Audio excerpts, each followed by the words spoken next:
Hickman. I'm the service manager and the equipment specialist for New System, the company that sold and serviced the Tomcat equipment that Dave Thompson has sold to you. What we have is what's called their GTX machine. This is a riding auto scrubber that holds 35 gallons of solution. And the machine that you have is a 34-inch cylindrical auto scrubber. So this has two cylindrical brushes with a catch tray behind it.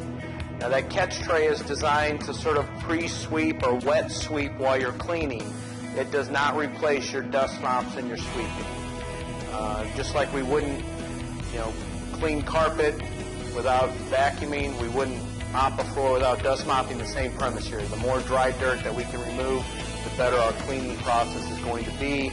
Plus, we don't want debris getting caught in our squeegee that's going to clog up the squeegee or streak down the floors. This machine is built in Racine, Wisconsin. It's one of the last manufacturers of equipment in the United States. A lot of other brands out there may have offices in the United States, but a lot of the equipment is built in China and Italy.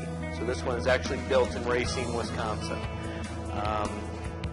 Just to briefly go through this, what you're looking at is a very durable machine. It's made to be very strong.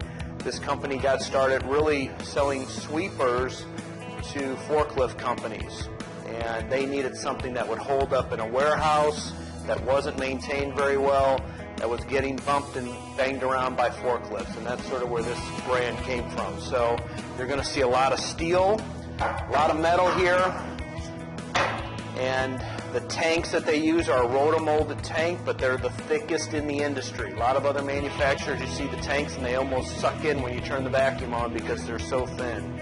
These are made to be very strong and very durable, so they can really take a beating, but it does require some maintenance on your part to keep it clean, make sure that it's working properly so that when you go to use it, you're going to get the best results that you can, all right? So just to briefly go through this, we have a tank inside of a tank design. So below this steel plate, we have our two tanks. And if we look right here, this small opening is where we fill up our clean solution. This again will hold 35 gallons of solution, and on the back of this machine, there's a clear hose. That is your clean solution. And there's markings on it so you can see exactly how much solution you have. If you need to drain that or switch from one chemical to another, you can disconnect that hose, drop it to the drain, and drain that out. And like I said, you can actually see that they put the markings so you know exactly how much you have in there without opening anything up. Because we're inside of this tank, we don't want to have a vacuum lock. So we need a little bit of air flowing through there. That's what this brass fitting is here for. That is actually designed to have an opening on it. So we get air flowing through the tank so that the water can come through the tank without getting stuck. The dirty water is going to come up from the squeegee through this hose, and it's going to come into this tank, and it's going to go through a basket. So that all of our dirty water and debris is being funneled through this basket. This needs to be removed and cleaned after every use. Because if you don't, this is going to fill up and hold dirt and debris. It's going to get very stinky, and you're going to affect how well it picks up the solution in the water. So you pull it out, you dump it in the trash, you rinse it off. You also have complete access to your dirty water tank. This is what's called a hygienic tank. A lot of machines, you see a small little opening, and it's very difficult to clean that tank out. And what happens is you can't rinse those tanks completely clean. They get a buildup of dirt. They start stinking. This one, we can see everything inside of it. We can get in there. We can clean everything out. We also have, if you want to take a look here, we have one other filter. This is a ball float filter, just like you see in a lot of wet-dry vacuums. This prevents any fine debris or lint from getting sucked into the vacuum motor. And it also has a ball float, so once that water reaches a certain level, the ball raises up, so we cannot overfill this tank. This actually has a plastic clip on it. We really don't want you to take this off. We want you to leave this on the machine just make sure you rinse it off when you're rinsing out the tank. We don't want you to take this off and forget about it because you're losing the protection of the motor. So leave it on the machine, just rinse it out when you're done. Okay? To drain your dirty water, you have a drain hose in the back of the machine, and it's the largest diameter hose that's on here. And the drain plug is permanently attached to the machine. You wouldn't believe how many times I get calls from customers that they've dropped the drain plug down the drain. This one, it's always attached. Your drain hose is here, very easy to drain. If you're going to a floor drain, you can actually collapse this hose, get it down to the floor drain, and then slowly open it so you don't make another mess that you have to clean up. Very easy to drain this out and keep it clean. This machine does have the ability to tilt back. You can see there's actually a hinge all the way across the back onto the steel frame. So if you have this drained out and there's not a lot of clean solution here, you can actually tilt this back. You can open this up, and now everything is funneling to our drain hose, and it's very easy for us to rinse it out. And we can even see what's in the tank here. All right, so if everybody wants to sort of walk around and take a peek at this tank and sort of see what I'm talking about here. So here's our first filter for our vacuum, and then here's our basket filter right here.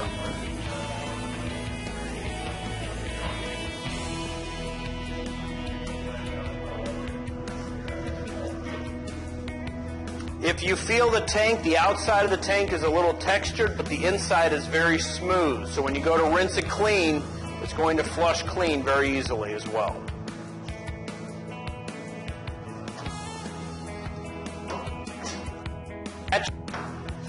For each side of this lid,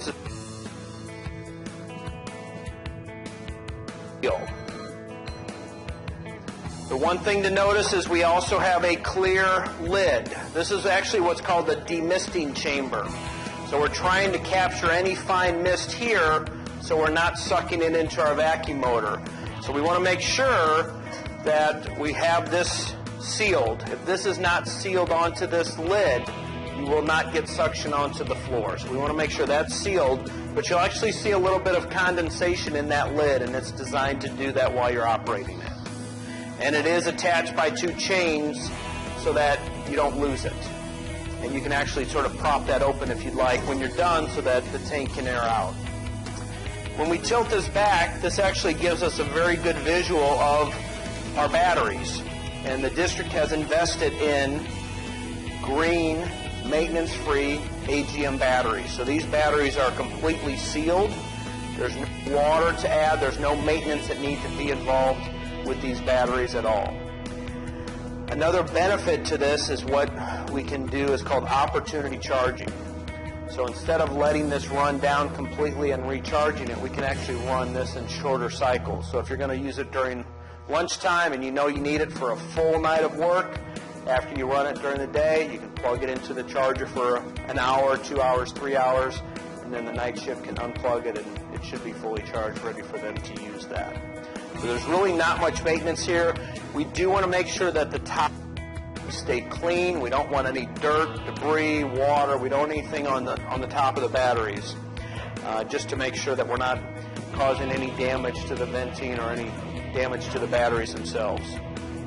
If you look in this little back access opening here, you can actually see we have our vacuum motor here, and we have the motor that raises and lowers the squeegee. So there's two of our motors in here. Those are pretty much maintenance free. You don't have to do anything with those. We do have one maintenance part right here, which is the filter for the solution tank. And maybe once every 2 or 3 months, that filter should be removed and cleaned, because that is capturing any fine debris, hard water deposits, chemical residue, so that it's not clogging up down at our brushes. This does have a shut-off valve on it, so we can actually close that valve, unscrew that, and it's just a little metal filter that we can clean and put back in the machine. Very easy to maintain. So here's the solution filter. Here is the shutoff valve. This is open, and that is closed. We have, on this machine, you actually have an onboard charger, the onboard battery charger. So here's your power cord. So we have our power cord here, we have our connection here, and we have our indicator lights here.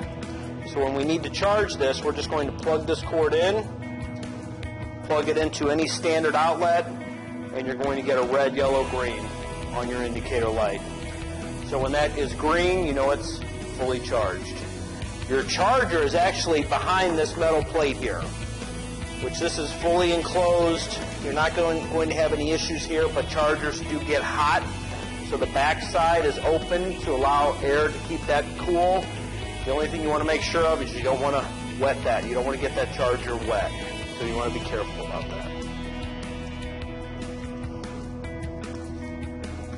They do have this bracket all the way here, which is actually protecting not only the charger, but also all of your hoses and your squeegee. So if you back into a wall, the only thing that you would do is bump this into the wall. You're not going to cause any damage to any of the hoses or any of the mechanism of the machine.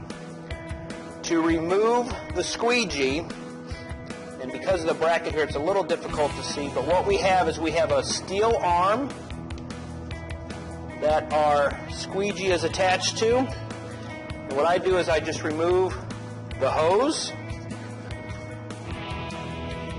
And there are two metal knobs that I loosen, and the entire squeegee comes right off of the machine. Let's pass that around. That is all steel. Again, made to be very durable, very strong, but the blades can be flipped and changed without any tools. So if you notice there's wing nuts there, we can loosen the wing nuts, we can take the squeegee apart, we can flip the blades, we can put it back together without needing any tools. The other thing that's nice about this is those bolts go all the way through the squeegee housing. A lot of older machines and other manufacturers, they actually tap the screws into the housing. Well, we're dealing with a lot of water. We're dealing with rust and corrosion. And what tends to happen is the bolts strip out. You know, we have to drill and we have to tap those. If anything ever happens with this, we can actually pull the bolt all the way out, slide a new bolt in without having to do any major repairs or any maintenance to it. So this will take the bumps and bruises if you bump it and bang it around. It is designed to be very strong and very durable.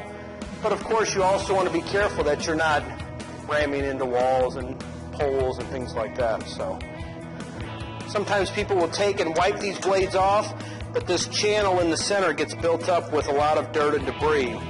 And what happens is that we have great suction here, but water that we're picking up on the edges needs a smooth flow of water. And if we have a lot of dirt and junk here, we're not going to really pick up the water very well. So when you're done with this, as you're draining the machine out, loosen the two knobs, pull the squeegee off, give it a quick rinse with the hose, and you can put it right back on the machine.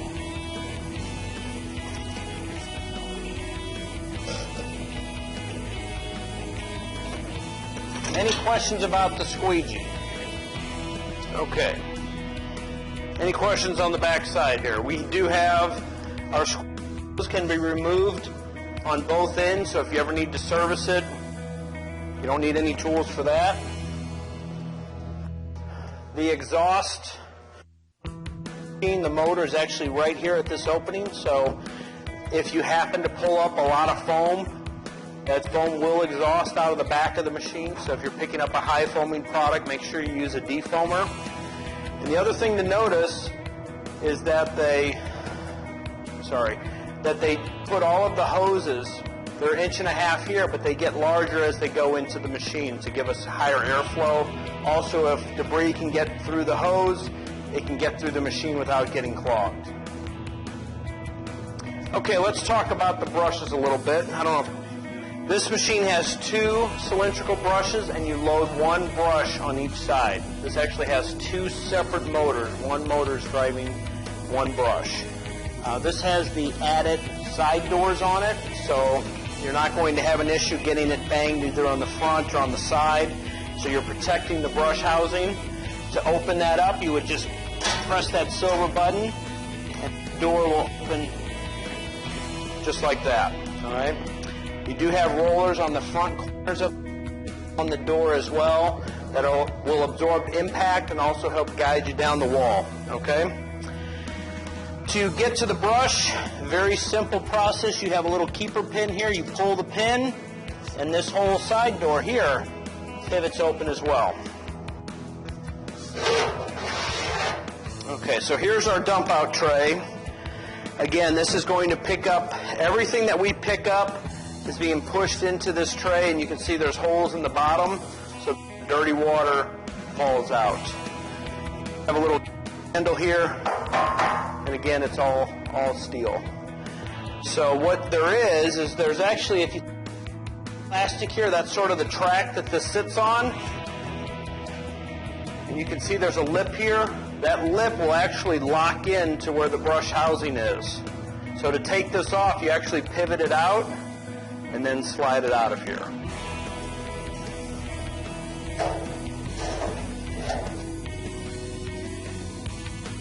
Anybody want to try that?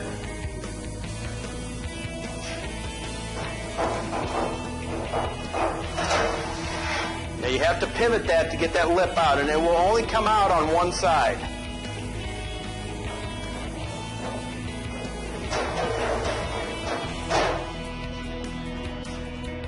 That needs to be removed after every use. Very simple. We can do it on both sides. Again, we're going to push the silver button, and if you know, it sort of lines everything up. So I'm going to silver handle, pull this out. So this is my side door. There's actually a bearing inside of here. Let's pass that around. This is how I get access to my slides right out of here. So here's my brush. And I have that same locking hub on both sides. So guess what that means I can do? I can flip them. That's right. So I can go opposite. I can, because brushes do get a set, so I would like that periodically we pull this out and we either rotate the brushes end over end or front to back. All right?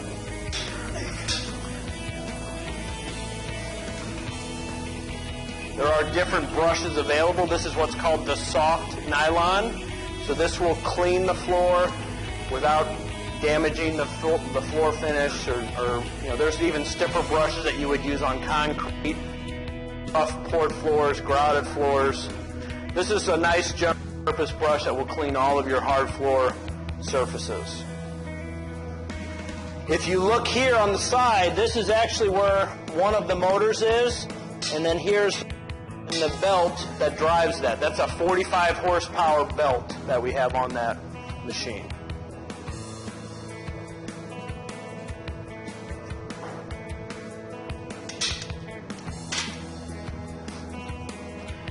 So the question is, how does this machine get water to the floor, and how does it scrub? On the very front of this brush housing is an open trough. It's just a lip that has holes in it. The water is dropped into that trough, and it's dispensed, and it just drops through those holes to the floor. And then your brushes, the brushes turn opposite of each other, so they're counter-rotating. So the brushes scrub the floor, they take the dirt, they lift the dirt up, and they sling it into that tray. Any big debris that can't fall through the holes stays in the tray. All the dirty water drops back to the floor, and as you're going forward, the squeegee picks that dirty water up. That happens all in one pass. What happens that you have to be aware of is that these brushes are spinning at about 750 RPM, so they're turning extremely fast. In comparison, a rotary Autoscrubber or a floor machine or a side-by-side, that pad turns at 175 RPM. So instead of turning at 175, we're turning at 750. So we're turning 4 or 5 times faster. So we have a lot more agitation here. The other benefit to this machine is that not all of this brush touches the floor at one time. Only about 1 inch of this brush is touching the floor. So if you think about, again, a 20-inch pad, your swing machine's 100 pounds. We're spraying that 100 pounds over a very big area. If we take that same weight and put it over a much smaller area, we're concentrating the pressure. It would be like if I pressed you with 100 pounds like this, or I pressed you with 100 pounds like this. We're getting a much more higher concentration of pressure on the floor. So that's why we have to be very careful what brushes we choose for the job, because a more aggressive brush could take the finish off. It could just physically remove the finish right off of the floor. So we have to be careful with that. The other thing we have to be careful of is not adjusting our pad pressure, our brush pressure, too high. And we have, once we show you the control panel, there are adjustments here that we can adjust the pressure of these brushes. This machine is designed to be used in schools, hospitals, and in the dirtiest, filthiest concrete warehouses that you can imagine. So the pad pressure, the brush pressure on this machine is actually up to 250 pounds of pressure. Most machines are somewhere in the 100 to 150 pounds. We're up to 250 here. So we don't need a lot of pressure. We have a lot of agitation here, and we have that concentration of pressure from the brushes. The other thing that happens because this brush is turning so fast is that we get centrifugal cleaning of these brushes. These brushes are spinning so fast that they stay fairly clean. But if there's little bits of dirt and debris here that slings off, if it doesn't go in the tray, it's actually going to sort of collect in the brush housing itself. And if you look right here, there's sort of this U shape. This piece of steel is smooth all the way down. And I'd like everyone to sort of take a look at this. So we have 2 U's that the brushes are sitting in, and over a period of time, there is going to be some dirt and debris that's going to collect there. So the recommendation I have is that once someone takes the brushes off, takes a rag, wipes that channel clean, and flips the brushes and puts the brushes back into the machine. If you do that right after you've used the machine, everything is loose, it hasn't dried up, you can just take a rag and wipe it clean and you're done.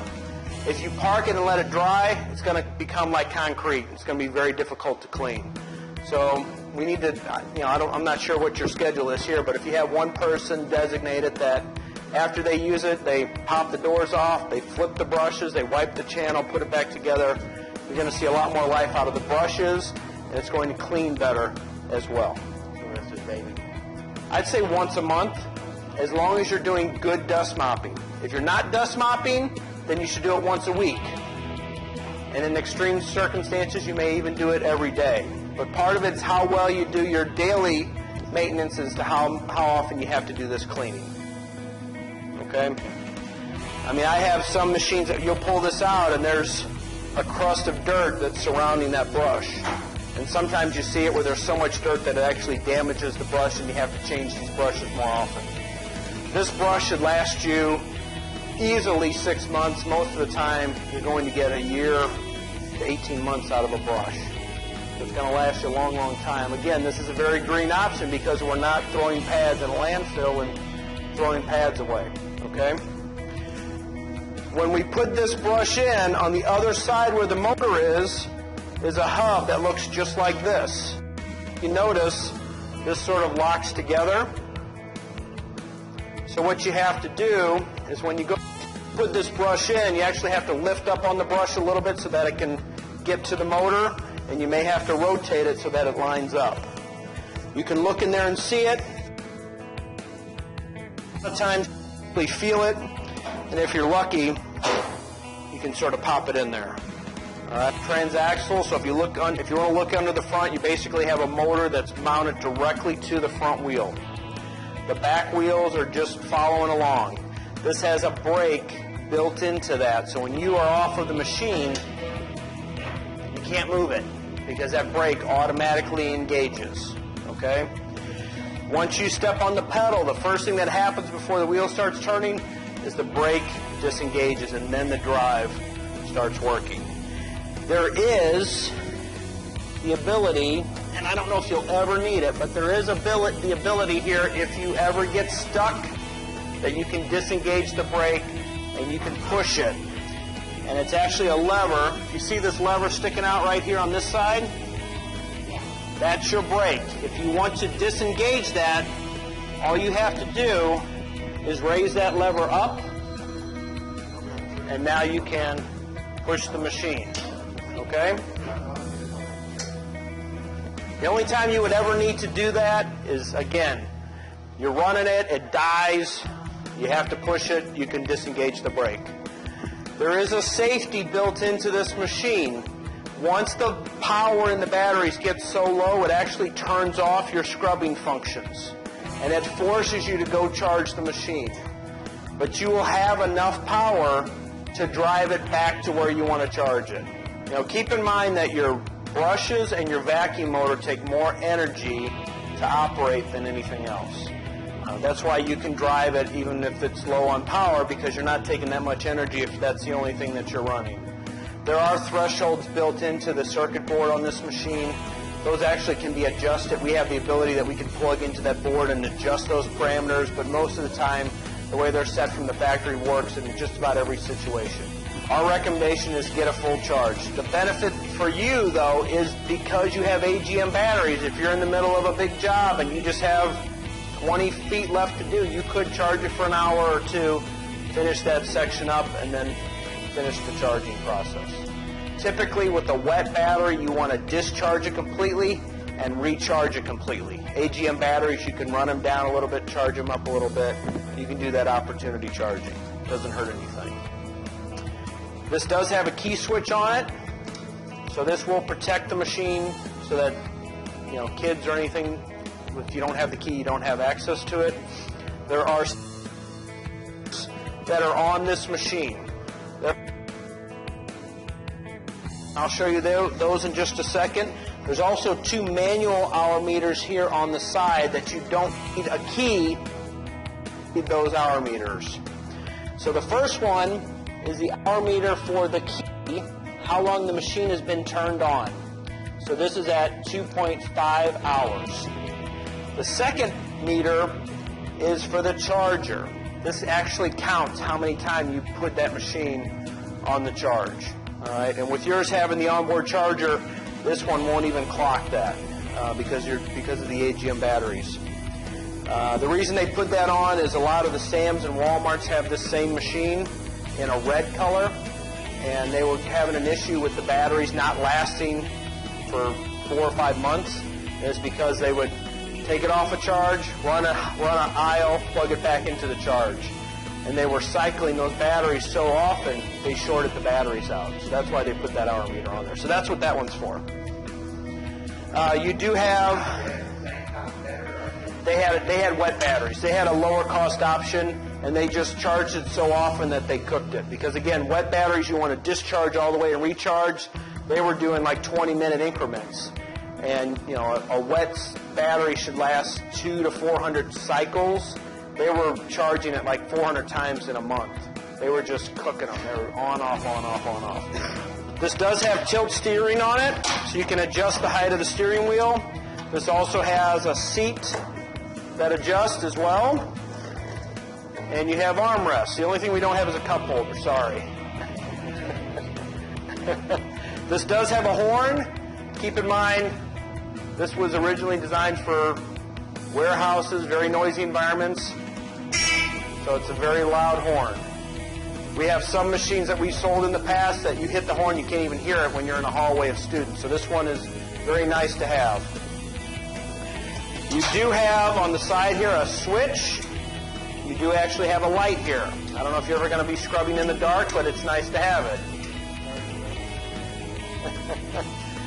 There are several controls here, and let's sort of take a look at all of those. If everybody wants to sort of gather around here. You have a single pedal. So the pedal, you're either pressing it or you're releasing it. This switch controls whether you're moving forward or backward. All right? When you release the pedal, again, the brake automatically engages. So this is your reverse. with the little icon, this is your forward. So that's your two directions. You have the ability to change the view on this little display screen. So when you first turn this on, Onboard actually looks at the entire machine and looks at the batteries. So the first display that you see here is actually your battery charge indicator. It's like your gas tank. Is it empty, full, half? It shows you how much charge you have on the batteries. The second display is the setting for the water. You can adjust how much water you're putting out when you're scrubbing.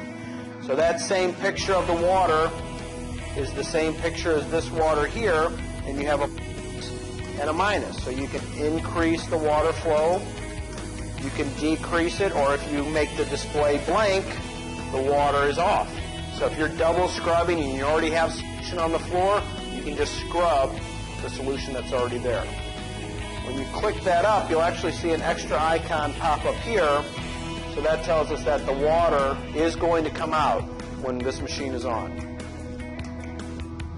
The last display here is the amount of brush pressure. And again, this is going to go from 250 pounds down to 50 pounds. So it's going to be 50-pound increments. And that is controlled by this switch here. So we have 50, 100, 150, 200, 250 pounds. Normal, because you have a brand new machine with new brushes, I would start at 50 pounds. Once the brushes break in a little bit, you may need 100 to clean. Water, I would probably start at the second setting, and part of that's going to determine how fast you're moving. If you're going really, really slow, the second setting of water might be too much water. If you're moving very fast, it might not be enough water. So there's sort of a relationship there between how fast you're moving and how much water you're putting out, okay? What the rule of thumb is, we don't want the water to be wider than the machine. We don't want the water to be wider than the squeegee. If the water comes out and the squeegee's here and the water's out to here, we're putting out way too much water or we're moving way too slow.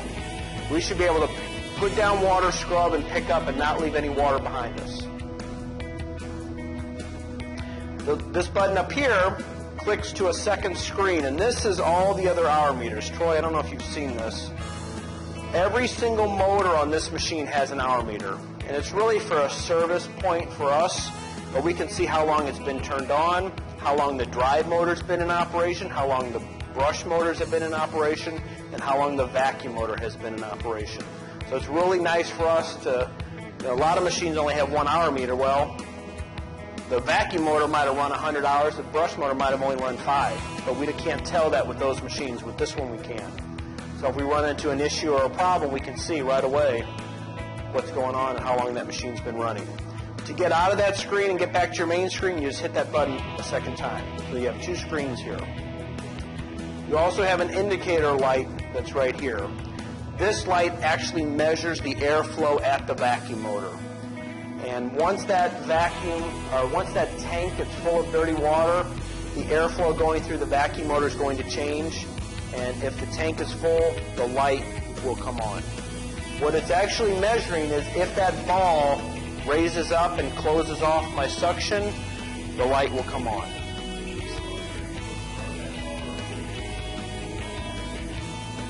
You can run it that far, but just keep in mind is once that happens, whatever water's in the hose and on the floor, you're not going to be able to pick that up.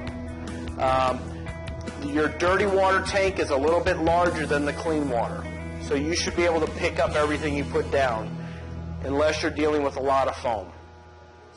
35 gallons, you might go several days on 35 gallons, so I don't think you're going to have an issue with that, but this light is a nice indicator that, you know what, something's not working right. It's a nice warning for you that, you know, I need to stop, take a look at the machine, dump it out if necessary, and continue cleaning. So if we want to scrub, we can scrub 2 different ways. We can turn each motor on separately. So we can turn on the vacuum motor, the brush motor, and the water. We can turn those 3 on separately. And here's the 3 switches that do that. So here's our vacuum, here's our brush, and then of course our water.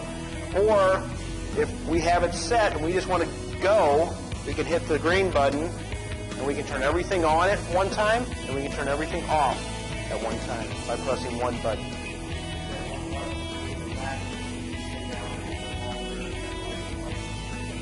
It does. It does. And the Squeegee actually does a couple of different things. And that's why that silver motor is inside of where the vacuum compartment is. Not only will it raise and lower the Squeegee automatically for you, but when you back up, it raises the Squeegee as well, because it will only pick up water going forward.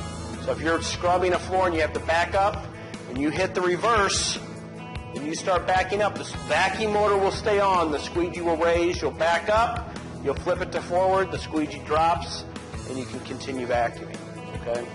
The other thing that you can do is when you're in this one-touch mode, you can adjust your brush pressure, you can adjust your water flow on the fly. If you're in a tight, congested area, maybe I need to turn the water down. If I'm in a long hallway, maybe I need a little bit more water, or maybe it's really dirty, I need a little bit more brush pressure. I can make all those adjustments as I go. Just remember that whenever I turn this one touch on, whatever settings I have here, that's the cleaning that I'm going to get out of the machine. The brushes will stop. There's about a 2-second delay. The brushes and the water will stop. The vacuum will stay on. But keep in mind that those brushes hold some water. So if you stop and walk away from it, you're going to get a little bit of a puddle of water because you've got water under that brush housing and you have water in the brushes. So if it's just a quick stop, move something out of the way, get back on the machine, you can do that. If you're going to park it and have to move some stuff, it's going to take a few minutes. I would recommend turning off the water and brushes, vacuum up the water that's on the floor, and then go do what you need to do. Take the key with you, too. That way it's secure. So right now I have the water on and the brushes on. And if you notice, the icons actually are moving here.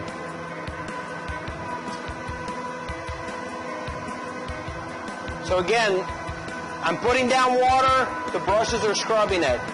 The one thing to notice here is you ever think about your side-by-side, your swing machines? When you get into water, what happens to the water that's underneath the machine? It slings out. With cylindrical brushes, the water is going to stay right underneath of the brushes. So that means I can use less water. I can go farther on a tank of water. I'm not slinging it around. I'm not making a mess. I also typically don't have to worry about water that gets caught up against edges that I'm not picking up with the Squeegee. If I want to do a single pass, so everything is off, I go forward, I go green button,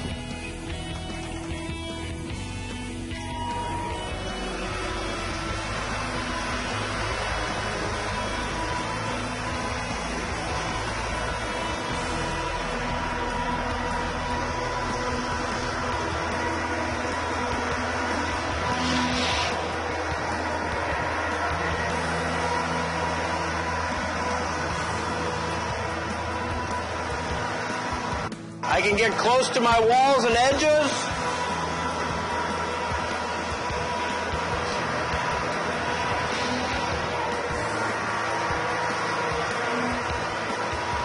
Who didn't think we could turn that in this hallway? I know somebody did. You have a very tight turning radius with this machine.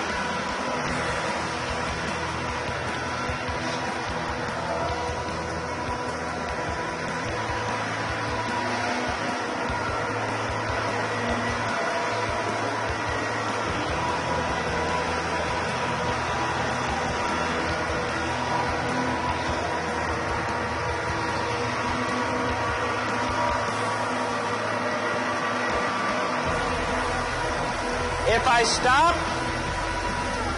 the brushes have stopped, the water has stopped, the vacuum is still on. Once I start going again, everything re-engages. I've hit the green button, the vacuum is still on. You'll eventually see the vacuum raise.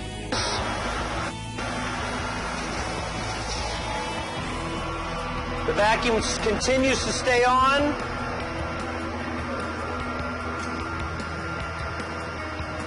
And then the vacuum will turn itself off. So when you hit the green button, you can just keep driving. As soon as you hit the green button and turn it off, the brushes and the water will stop. The the squeegee will stay down, the vacuum will stay on. You can continue. Then after a few seconds, the squeegee raises, the vacuum stays on a little bit longer so we don't get drip from the hose, and then the vacuum turns itself off.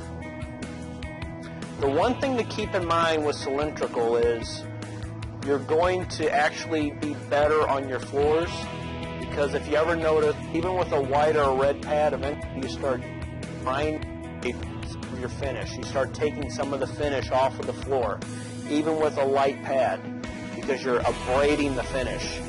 The other disadvantage is that if we have sand and grit that we don't get with our dust mop, what happens to the sand and grit?